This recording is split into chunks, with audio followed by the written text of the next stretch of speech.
ರಾಜ್ಯ ಸರ್ಕಾರದ ಮತ್ತೋರ್ವ ಸಚಿವರಿಗೆ ಇದೀಗ ಸಂಕಷ್ಟ ಎದುರಾಗಿದೆ.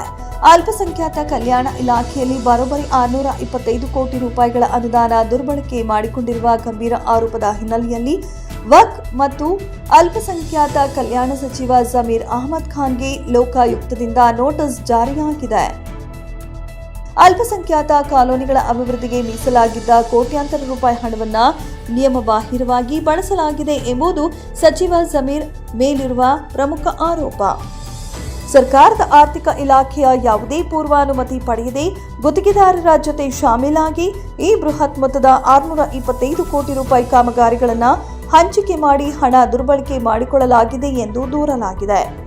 ಲೋಕಾಯುಕ್ತ ಮೆಟ್ಟಿಲೇರಿದ್ದ ಜೆಡಿಎಸ್ ಅಲ್ಪಸಂಖ್ಯಾತ ಕಾಲೋನಿ ಅಭಿವೃದ್ಧಿ ಹೆಸರಿನಲ್ಲಿ ನಡೆದಿರುವ ಈ ಬೃಹತ್ ಹಗರಣದ ಕುರಿತು ಜೆಡಿಎಸ್ ವಕ್ತಾರರಾದ ಪ್ರದೀಪ್ ಕುಮಾರ್ ಅವರು ಅಗತ್ಯ ದಾಖಲೆಗಳೊಂದಿಗೆ ಲೋಕಾಯುಕ್ತಕ್ಕೆ ಅಧಿಕೃತವಾಗಿ ದೂರು ಸಲ್ಲಿಕೆ ಮಾಡಿದ್ದರು.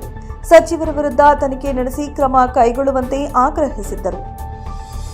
ದೂರು ಸ್ವೀಕರಿಸಿರುವ ಲೋಕಾಯುಕ್ತರು ಸಚಿವ ಜಮೀರ್ ಅಹಮದ್ ಖಾನ್ ಅವರಿಗೆ ಅಧಿಕೃತ ನೋಟಿಸ್ ಜಾರಿ ಮಾಡಿದ್ದಾರೆ. ತಮ್ಮ ಮೇಲಿನ ಹಣ ದುರ್ಬಳಕೆ ಆರೋಪಗಳಿಗೆ ಸಂಬಂಧಿಸಿದಂತೆ ಸಮಗ್ರ ವಿವರಣೆ ನೀಡುವಂತೆ ಸೂಚಿಸಲಾಗಿದೆ. ತಮ್ಮ ಉತ್ತರವನ್ನು 2 ಪ್ರತಿಗಳಲ್ಲಿ ಸಲ್ಲಿಸುವಂತೆ ಲೋಕಾಯುಕ್ತರು ನೋಟಿಸ್ನಲ್ಲಿ ಸ್ಪಷ್ಟವಾಗಿ ಉಲ್ಲೇಖಿಸಲಾಗಿದೆ. ಲೋಕಾಯುಕ್ತ ನೋಟಿಸ್ ಬೆನ್ನಲ್ಲೇ ಎಚ್ಚೆತ್ತುಕೊಂಡಿರುವ ಸಚಿವ ಜಮೀರ್ ಅಹಮದ್ ತಮ್ಮ ವಕೀಲರ ಮೂಲಕ ಪ್ರತಿಕ್ರಿಯಿಸಿದ್ದಾರೆ. ದೂರಿನಲ್ಲಿರುವ ಆರೋಪಗಳಿಗೆ ಸಂಬಂಧಿಸಿದಂತೆ ವಿವರವಾದ ಉತ್ತರ ಹಾಗೂ ದಾಖಲೆಗಳನ್ನು ಒದಗಿಸಲು ಇನ್ನಷ್ಟು ಕಾಲಾವಕಾಶ ನೀಡುವಂತೆ ಜಮೀರ್ ಪರ ವಕೀಲರು ಲೋಕಾಯುಕ್ತರಿಗೆ ಮನವಿ ಮಾಡಿದ್ದಾರೆ.